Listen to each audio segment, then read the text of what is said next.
Well, Peter, we're back again. Great to be back, Tom. Thank you. Well, when we talk about the selection process, we hope is going to lead to somebody actually getting hired. That's the Hopefully, dream. yeah. So if eventually we get somebody hired, then the first thing that has to happen is they have to come in, they have to sign paperwork, and they have to meet and greet, and they have to, find out what are my responsibilities? Where's my office? Do I get a name badge? Do I get credit cards? Do I get a computer? So all of that I would just call, kind of orientation and onboarding, Yeah. right? So I think some companies do that pretty well, and others don't. And yet, that's probably the number one thing if you look at new hire turnover. A new hire turnover are people who leave in less than a year. Yeah. That's how I define it. Yeah. And what we find in our research is that about 50% of all employee turnover happens with new hires. Yep. And that's typically not a shock to people, but when I ask them, do you measure new hire turnover? They go, no. Yeah. I say, well, how much is your turnover? They say, well, it's 10% or 9% or 12%. I say, well, how much of that is new hire turnover? Well, we don't track that. Yeah.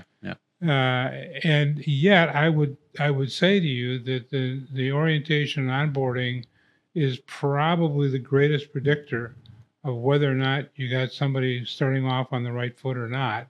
Yeah. And if they're not starting off on the right foot, the odds are that they'll make it through the first couple of months, and from that point on, they're going to be looking and saying, well, I made a mistake.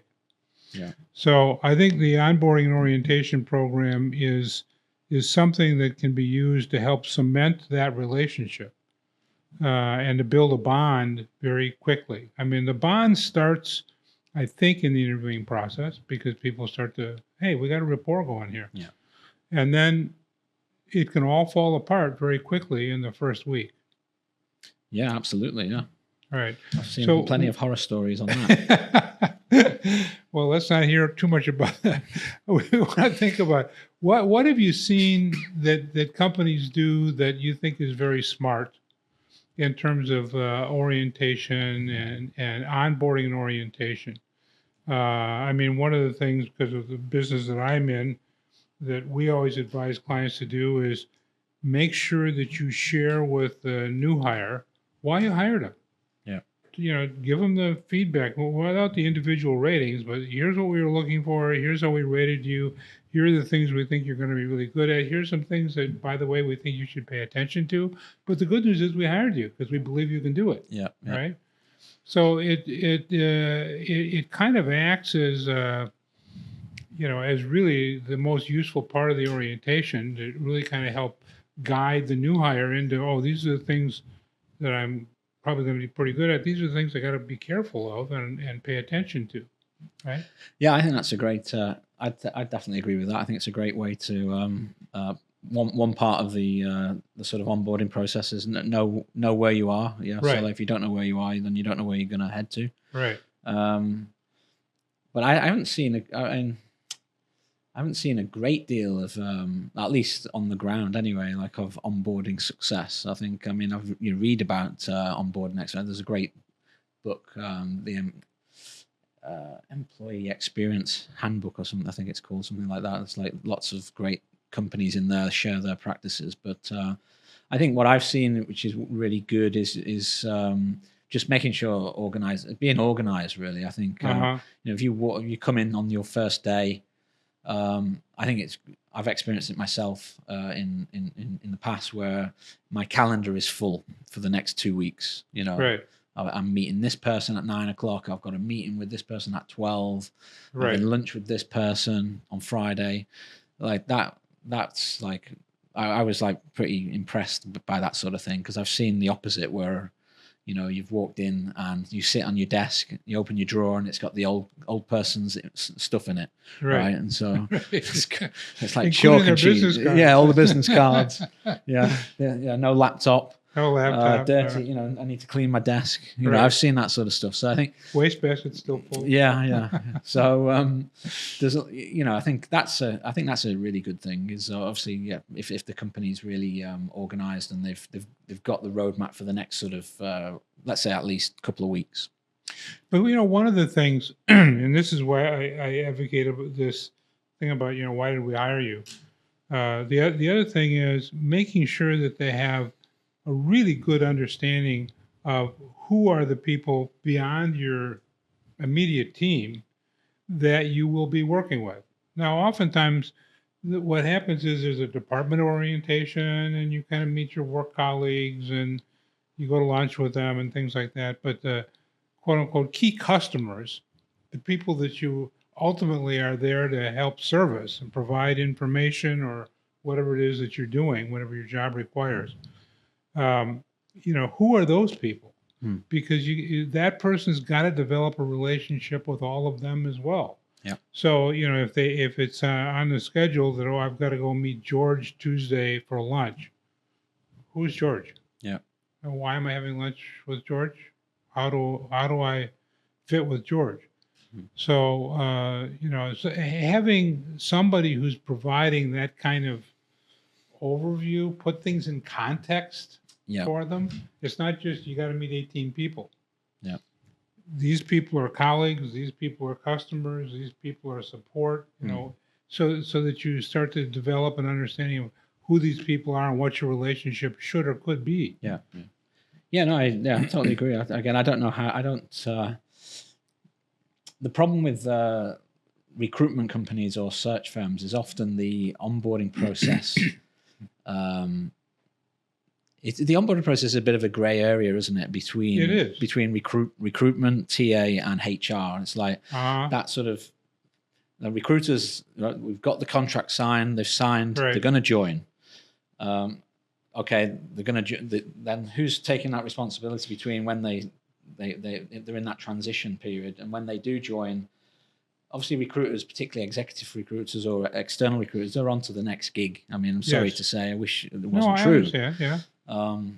I think the best search firms or the best consultants are the ones who realize that actually we're going to get more business if we can help them on the onboarding process as well. And so like having that first week check-in, first month check-in, 3-month check-in, 360, something like that. But companies don't always want to pay for that type of thing, right? Because they can do it, quote unquote, do it themselves, but perhaps not do it very well. So I think people, like you say, people do need to take responsibility for it. The hiring manager does, probably the HR person, and maybe the external partner if there is one. But I think it's just putting a plan together. Like, what is the onboarding plan? What is the learning part of the onboarding plan? And I quote like a really good book, which sadly I don't get royalties on, but it's called, I'm sure you know it, The First 90 Days. Oh yeah, by Michael Watkins. I mean, I would give anyone who's who's starting a new job, I'd say they should buy that book. Right. And also every HR person and probably every hiring manager, because it's an amazing book that gives you the framework to basically get to the break-even point, right? To add value, that as much value as you can, that you've consumed as fast as possible.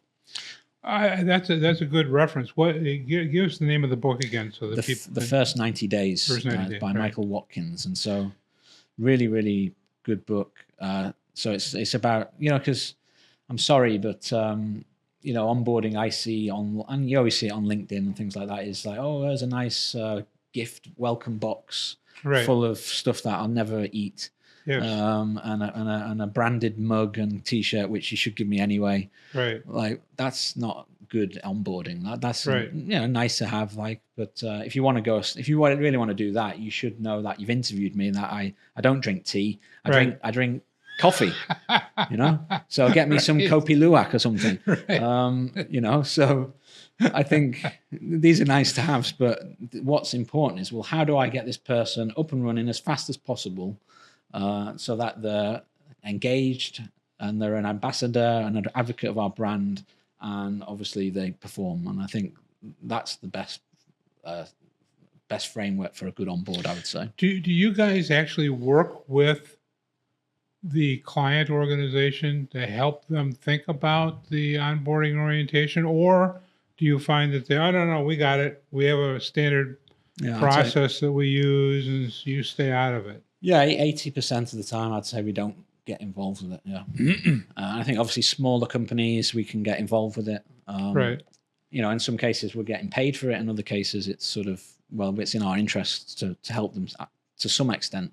You know, because something like the first 90 days, that is a marketable product that you can Right. sell. I mean, obviously, that framework. And read my notes. I mean, I'm not an expert at it, but like the 4 pillars of effective onboarding is something that you sort of said is obviously there's the business orientation. Right. There's the stakeholder orientation, like you said. Right. You've got to create a plan to go and talk to all the departments, all the external finance analysts, maybe all the distributors, the suppliers. You've got to understand past, present, and future. Right. So there's that period where you consume lots of value from the company that you've got to then obviously go and transform and add value yourself. But the stakeholder connection, expectation alignment, similar to what you said again. It's like, this is why we hired you. Here's your pros and cons. And equally the new employee. Okay, well here's what I used to do. Doesn't mean it's the same in this company. And so let's get alignment on what good is and what you're expecting. Have I got to hit target by the end of the month, or have I got 6? Right. Let's get aligned on this. Particularly what they've said in the interview. Is it the reality? We know for sure that often it's a sales job. Like many hiring managers sell, and it turns out that I don't know the stats are, but like a lot of people leave because what they signed up for isn't the reality. That's one of the, I think that's like the number 3 or number 4 reason for we were just talking before about the why do people leave? Yeah. And obviously, first and most important one is the relationship with the boss. Yeah. The second one is typically relationship with the team and the coworkers. Yeah. The third one is the job doesn't meet my expectations. This is different than I thought. Yeah, I was getting hired to do. And the fourth one typically is, I don't think this company is going to survive. Right. Right. I don't have confidence that a year or 2 from now this company is still going to be viable. Yeah. They seem to be in decline. Yeah. So those are, and so we haven't even mentioned salary. And a lot of times when I used to be, people would come to me and I would say, well, why is Peter leaving? Well, he found a better job. What do you mean by a better job? Well, they're going to pay him more. Well, he just accepted the job from us 3 months ago. And he seemed to be happy with the salary then. What's happened? Do he have big gambling debts or something, or just get married, or what happened? Why is his need for additional compensation suddenly jumped to a new level? Yeah. Yeah. But that sort of brings me on to like that sort of my sort of belief, really. I'm a big advocate of that. Is obviously the onboarding process doesn't start the day they join. It starts the day they sign the contract. I think that's the big thing that I advocate a lot. And so, and for the similar sort of thing that I mentioned before, the grey area, right? It's like, who's taking responsibility at that point that they've resigned? Because we know now that counter offers have always been there, right? But I think we know now that companies it's a strategic tactic for them. They budget for this, right? They budget to give more money to make people to stay. It's a legit retention tool. So that means you need to be onboarding the person before they've joined. And so, and who takes responsibility for that? Is it TA? Is it HR? Is it the hiring manager? I think should be the hiring manager, and they should be. That it's much more, and we're not asking them to do anything much more than check in on these people. Maybe it's a phone call, maybe it's a message, maybe it's a dinner or a lunch or whatever, but it's just it's powerful. And you can't afford to wait. Can you afford to wait 4 weeks to find out that the person doesn't join? And in an executive case, it's not 1 month. It's 12 weeks. It's 3 months. Right. So for the sake of a bit of relationship building and communication, it's really not that much. Well, people, much I to used to ask. get criticized from time to time in my past life because I said I didn't want to do exit interviews. And so, well, why not? We need to know. I said, I'm going to go ask the hiring manager. If the hiring manager doesn't know why the person has left, maybe we need a new hiring manager. Mhm. I mean, this should not be that person should be the first person that knows that there's a problem. Yeah, that, I was going to say that's interesting because obviously I think they probably know there's a problem, but do they, particularly in say Thailand, does the hiring manager or do we ever find out what the real reason for leaving is until after? Maybe 6 months. If I've read somewhere where you obviously if you do an exit interview the day they're leaving versus if you did an exit interview 6 months later, Right. you'll get different. You get much better feedback 6 months later than Well, you would. get different feedback. Yeah. Whether it's better or not, I don't know. Yeah. But the point is, I think that the thing that I paid attention to is I would keep track of managers' turnover in their department. Yeah. So, if I had somebody who was a director of X and another was a director of Y or whatever else, if director X had 3 times the turnover in their department than director Y, I would say, I think I know where the problem is. And I don't think it's money. Yeah. So there are things that I think there's a lot of HR things that are not tracked the way they should. Yeah. So one of the things you and I were chatting about before was this idea of what I call new hire turnover, because every time it's like, do you expect a marriage is going to end in divorce? Do you have a conversation when you propose to somebody? So are we going to get divorced or not? I mean, that's not the kind of thing that ever comes up. So it's a matter of saying, how can we cement this relationship? How can we work together to build this relationship? And as strange as it sounds, the employment relationship typically is one of the most important relationships in everybody's life. So if the relationship is not working, and going back to the things we just talked about, reasons that people leave, Yeah. it's not money. Yeah. Money is not the issue. Sure. It's the relationships. So how, and I think you're right. I think you got to go to, at the time the offer is made, what is the plan? Now we're really going to start to build the relationship. So what is the plan? How are we going to do that? Yeah. And what does that all entail? And part of this is what you and I were talking about before, is sitting down with someone and telling them, and this should be done face to face, and it should probably be the hiring manager, HR, and the candidate sit down and say, we're going to tell you why we hired you. Yeah. And we're going to take an hour or two to tell you this. Yeah. Because it's important, because this is why we wanted you to be a part of the team. Yeah. And and typically that's an important relationship building tool that a lot of organizations unfortunately miss. And then there's got to be this kind of ongoing feedback afterwards. And I think you guys in the search business probably do. I mean, in all my experience in working with search companies, I would get a call and they would say, I just talked to the candidate, I took them out to lunch, and they seem to be doing great, or they're a little concerned about this. Yeah. And that's how you find out about things, Yeah. right? Yeah. Yeah. I mean, that's obviously sort of standard practice, right? I think the challenge with that is when there's, when it's, the challenge with that a little bit is when the things are not going well. Yes. And I think I think that alludes a little bit back to what you're saying, is if you know where you are from the beginning, and so you align on expectation, and then you've got to accept that there isn't, success is not linear, right? It's not a straight line. It's sort of, there is going to be a few bumps in the road. Right. All the statistics point to it. Like, people, as you said, like more people leave voluntarily in the first year than any other point. And I think, to quote, actually, to add on to that is a quote from one of your presentations that you gave me a long, long time ago. You said like 40% of that is actually in the first 6 months. So that is the onboarding process, right? So that's, And I think, like you say, it's relationship building, which is also communication. And I think if you're going to share communication that's negative, and you shouldn't take it personally, or you shouldn't think, oh well, therefore they're not doing well, we need to find a replacement or something.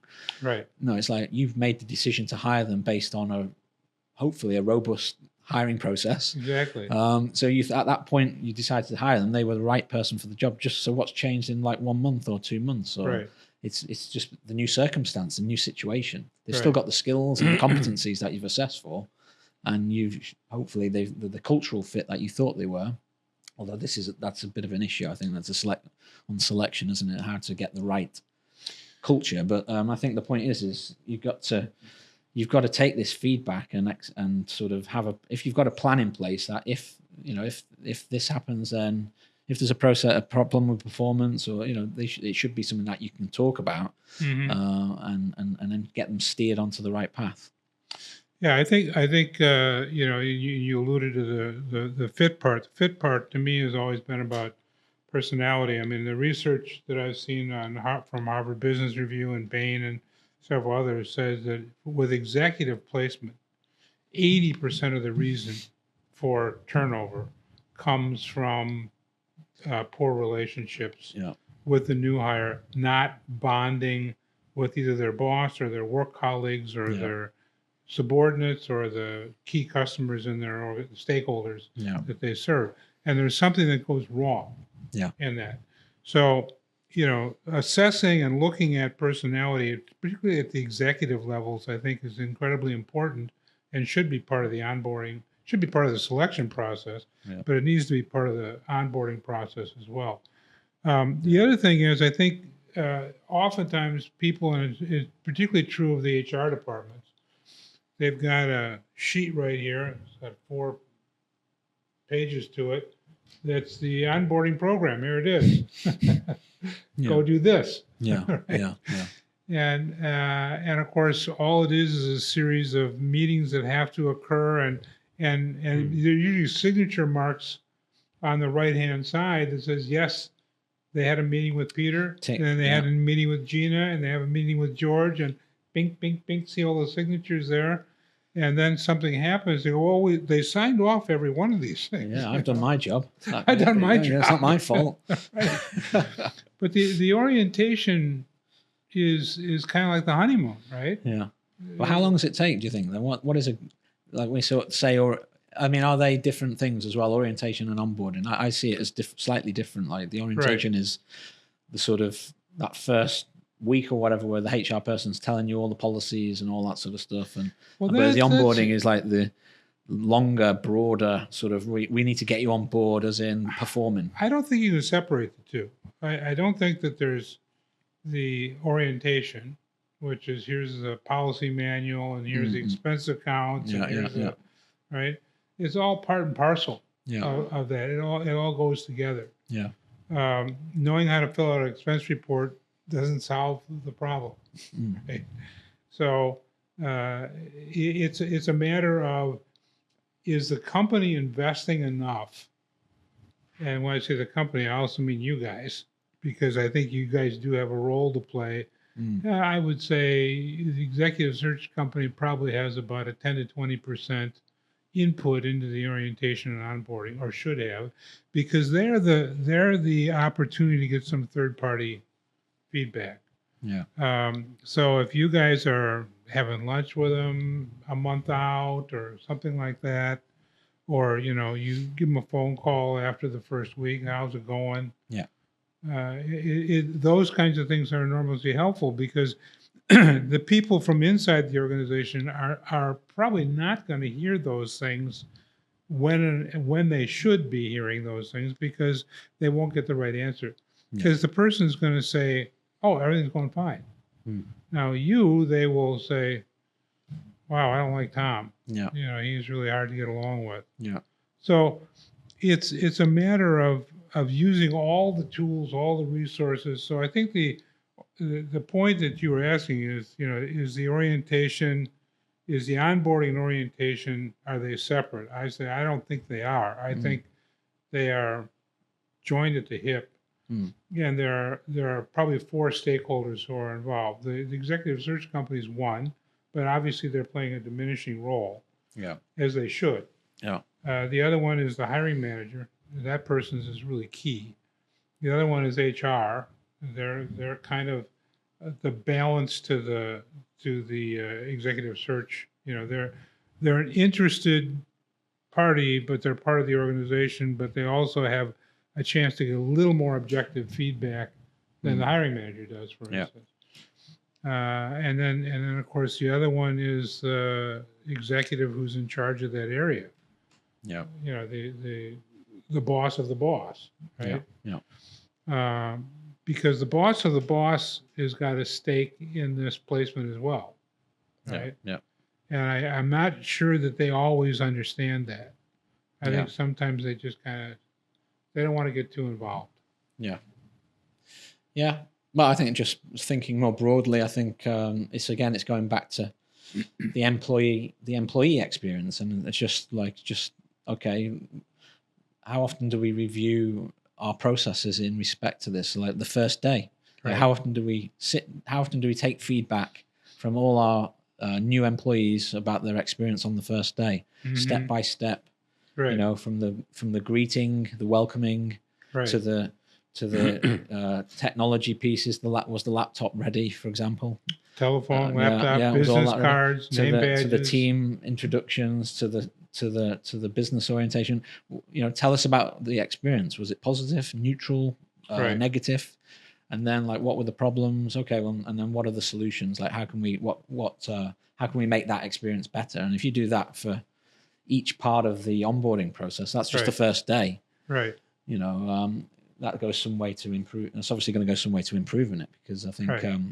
just to quote that book, I think the first 90 days, they said something like 75% of HR leaders said that, success or failure in the first few months of their onboarding process was a good correlator to good success on the job.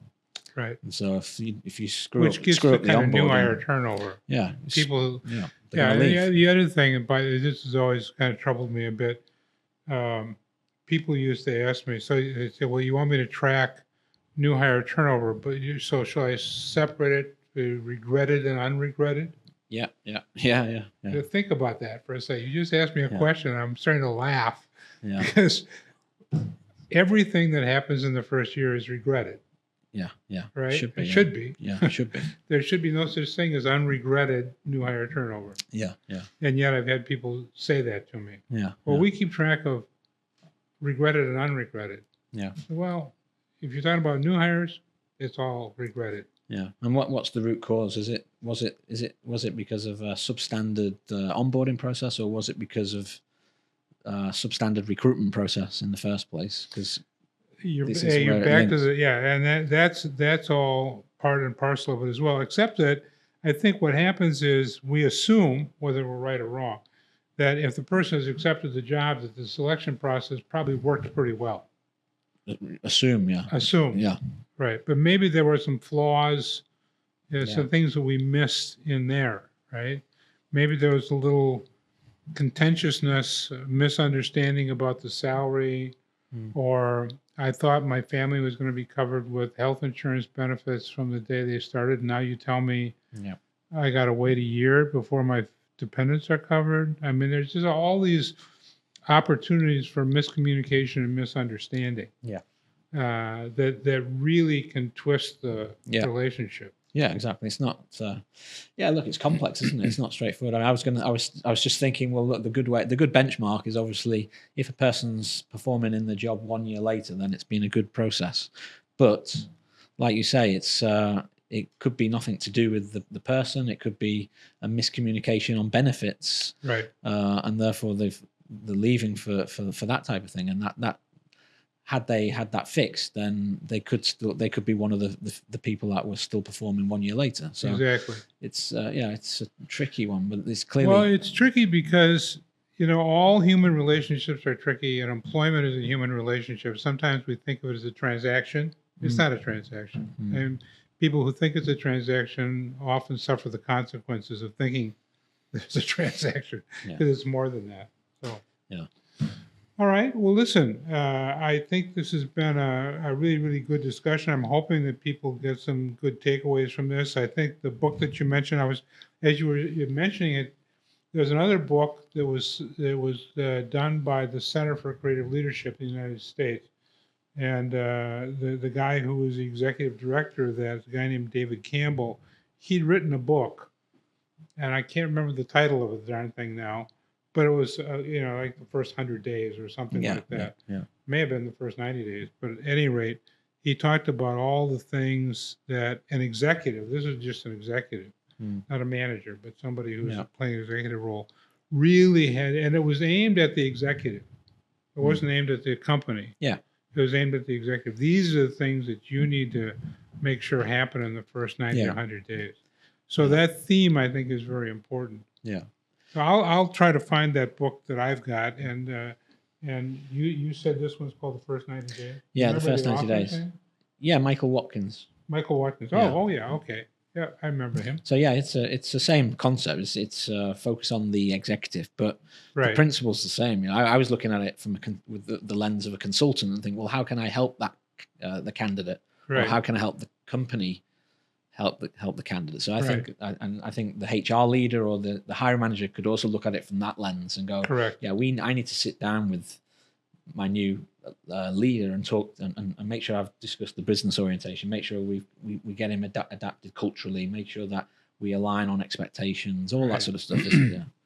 And I think the key point, just to finish on that, is that in that book they interviewed like 200 CEOs, and basically they asked them the question, how long does it take for let's say a mid-level leader to reach break-even point? Uh-huh. And on average, so a lot of context it needs to be involved, but typically they said about 6.2 months.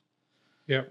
To get to that break-even point. Now, this book claims it can get them 40% faster if you apply the principles of this framework. So, Right. It's a really good book. I've used it personally, and I've shared it with candidates personally, and talked to clients as well. So Super. that's really good. Sounds like it's something we should be paying more attention to. Absolutely. Peter, listen, thank you very much again. Great conversation. Likewise. And I hope our listeners find it useful. I certainly hope so. Okay. Thank you. Thanks.